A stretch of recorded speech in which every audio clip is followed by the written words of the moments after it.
जय हिंद मित्रों, मैं हूं क्रांतिवीर पत्रकार मदन लाहौरिया।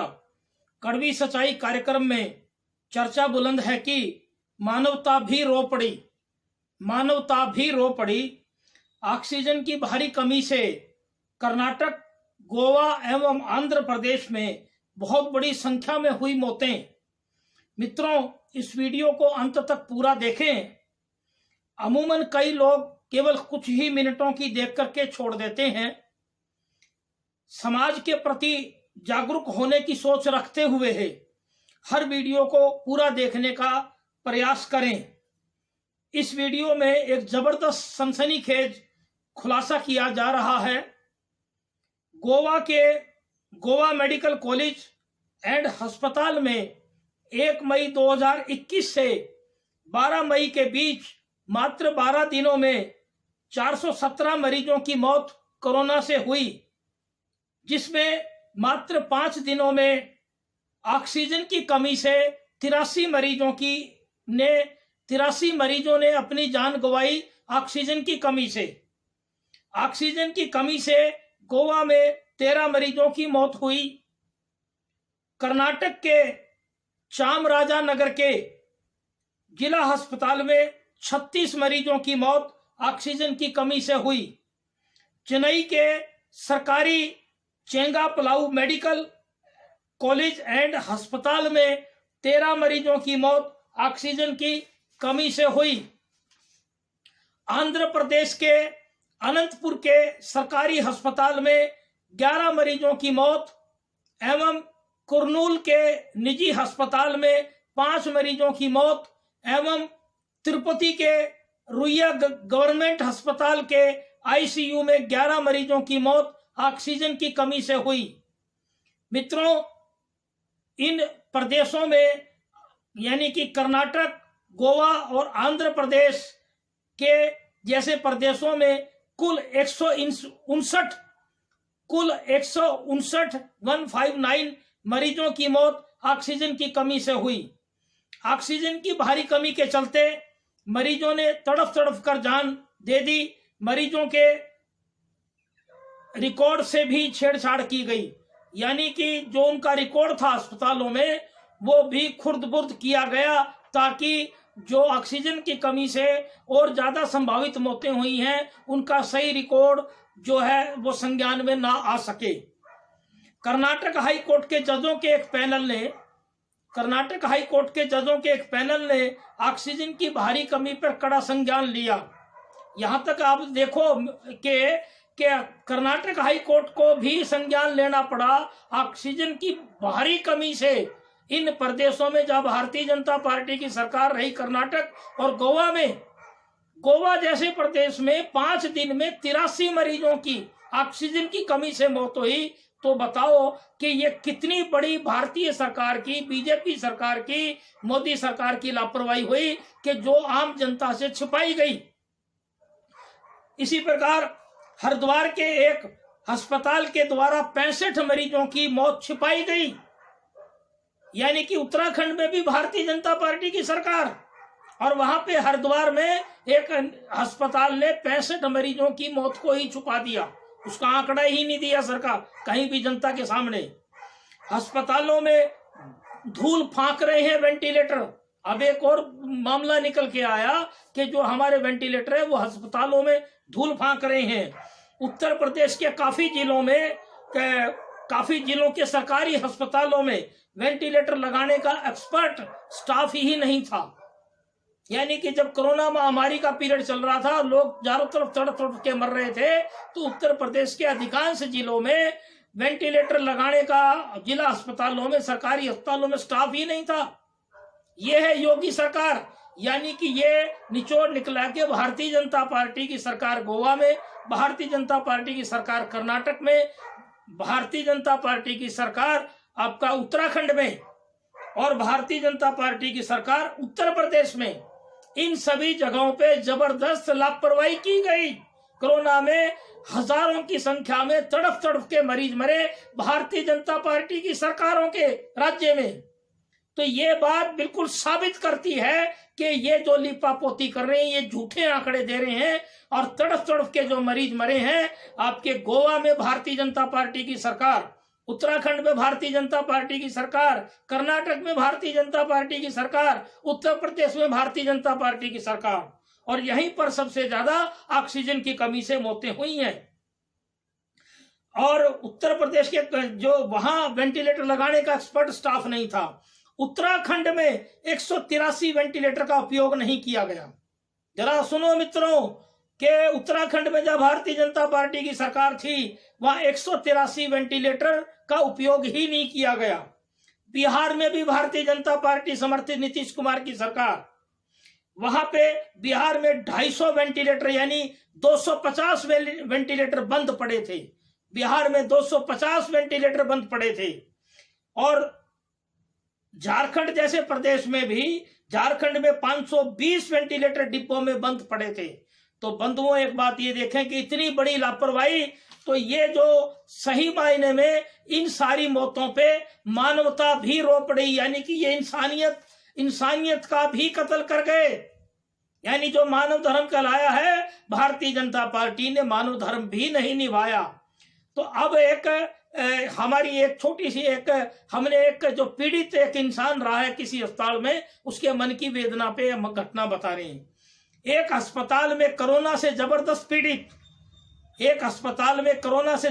पीड़ित एक मरीज जो बिना इलाज के बुरी तरह तड़फ रहा था और मौत के काफी करीब था, तो उसके मन ही मन में एक पीड़ा भरी जो बातचीत चल रही थी, उसको इस वीडियो में अपने शब्दों के माध्यम से मैं रखने जा रहा हूं। वो इस प्रकार है, देखो दुनिया वालों मेरा ये हाल देखो, दुनिया वालों मेरा ये हाल देखो। वो मरीज तड़फ तड़फ के अस्पताल में अपने मन ही मन बात कर रहा है कि देखो दुनिया वालों मेरा ये हाल देखो, तकदीर के सितम की ये भी मिसाल देखो, रो रो करके मर ना जाऊं, बेमौत फिर कहीं पर मैं हो चुका हूं यारो, बिना इलाज के निढाल देखो, अब करीब आके यारों मेरा ये हाल देखो। जब इलाज सही ना मिला अस्पताल में, हम जीते जी चुपचाप यूं ही मर गए अस्पताल में। देखो दुनिया वालों मेरा ये हाल देखो, तो मित्रों, एक मरीज जो बिना इलाज के तड़फ कर मरने की स्थिति में आ गया, उसकी ये मन ही मन की जो बातचीत थी दर्द भरी, वो हमने आपको इस हमारी शब्दों में ये बात रखी है। ये हमने अपने संकलित करके जो छंद लिखे उसको हमने आपको बताया।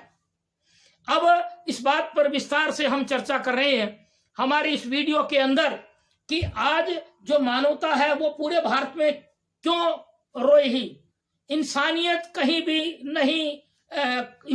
का धर्म कहीं भी नहीं निभाया गया।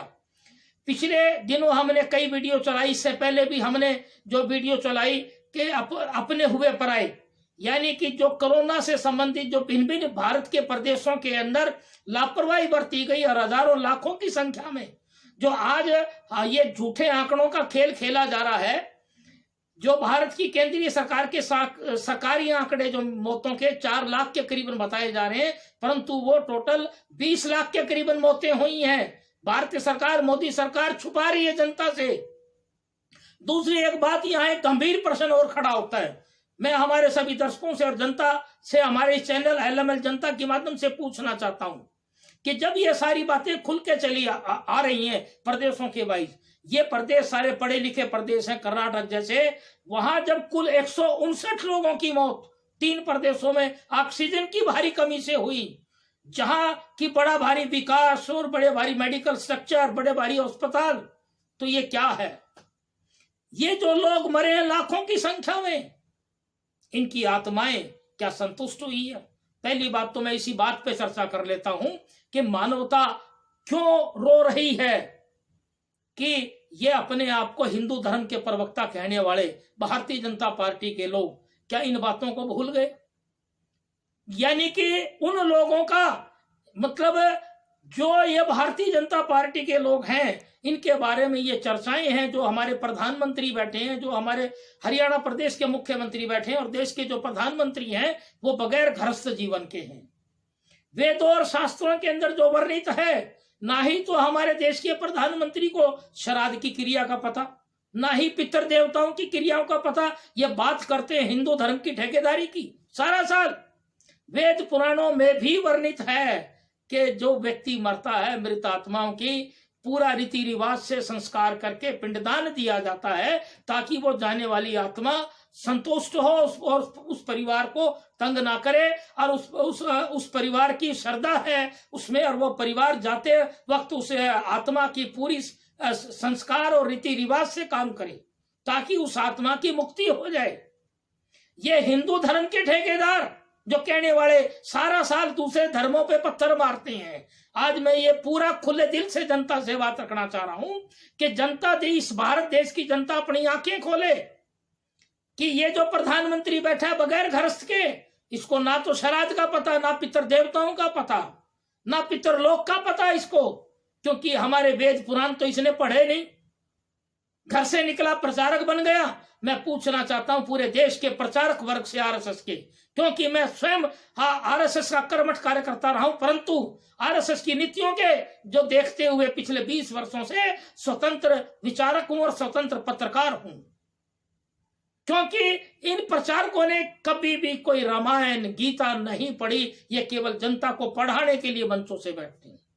आज मैं देश के साधु संतों से भी पूछना चाहता हूं कि आज क्या वो जो लाखों करोड़ों की संख्या में अब सवाल आ रहा है, हमारे एक प्रदेश के हाई कोर्ट ने भी आदेश दिया है कि ये जो फ्री फंड का खाना खाते हैं, ये कोई जन कल्याण नहीं करते, ना इनको धर्म के बारे में पता, ये सारा साल केवल हिंदू मुस्लिम का प्रचार करते हैं।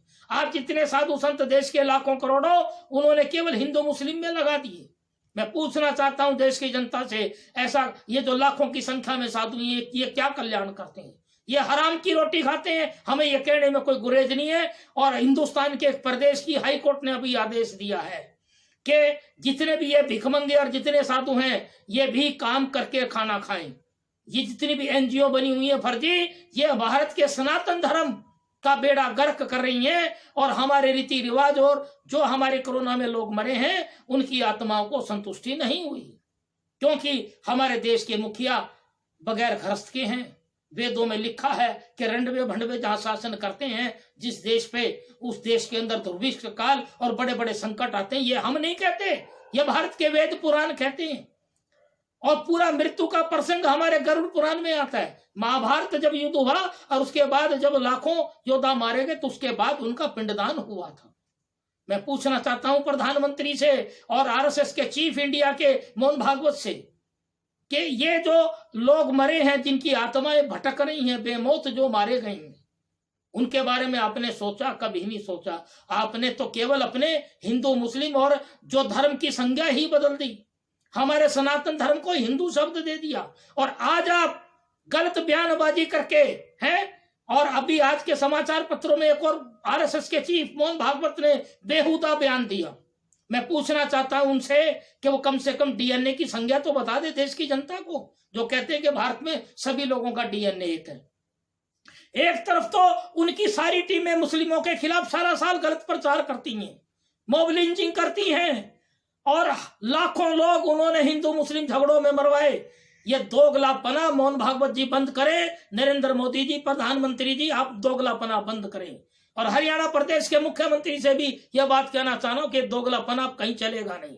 एक तरफ तो आप सारा साल आपकी टीमें, वो पुष्पेंद्र को कुल श्रेष्ठ आपने बिठा रखा है गंदी गंदी बकवास करने के लिए व्हाट्सएप पे है, गंदी गंदी आपकी वीडियो रिकॉर्डिंग आती है। और दूसरी तरफ आज आप उत्तर प्रदेश के चुनाव के चलते वक्त है, जहां आपने गंगा के अंदर हजारों डेड बॉडी गई, उनको दबाने के लिए, उन बातों को छुपाने के लिए, कोरोना के अंदर जो लाखों की मौत हुई है उन मौतों को छुपाने के लिए आज मोहन भागवत ने यह बयान दिए कि हिंदू मुस्लिम का डीएनए एक है।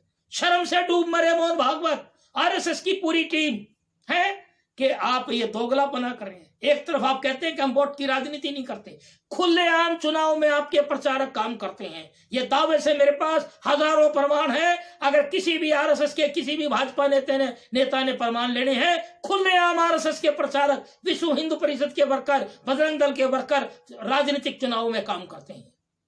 तो ये दोगलापना क्यों? भारत में जनता अब आपकी दोगलेपने को समझ चुकी है। तो मैं हमारे सभी दर्शकों से कह रहा हूं कि ये वीडियो ज्यादा से ज्यादा शेयर करें, क्योंकि इन पूरे हमारी इस वीडियो के साथ हमने अखबारों की 15 कटिंग लगाई है, 12 कटिंग लगाई है, उन सबको देखें। जय हिंद, वंदे मातरम।